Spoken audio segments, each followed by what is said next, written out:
you're always looking for the next indicator that you've never heard of. Once you start to rely on a certain basket and those become your go-tos, well, sometimes they become broken. You know, the ISM data, for example, that was done in such a way for so many years, and people came to rely on it so much that when IHS Markit, MARKIT, came around with its own manufacturing survey, that ended up capturing a whole different type of individual at companies. It ended up capturing executives' viewpoints instead of purchasing managers' viewpoints.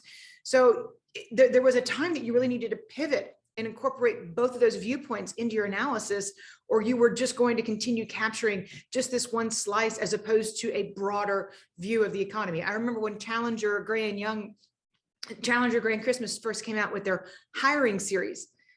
Everybody's always paying attention to what their layoff data are saying, but their hiring series is so rich because it tells you what companies' appetites are for new warm bodies. And in an economy that's 71% consumption, you care about whether or not companies have demand for more labor, because that means that income in the aggregate economy are going to go up. So I'm in a post-pandemic world. I've followed the USDA and their data on food stamps, just so many different obscure with all this fiscal stimulus that we've had.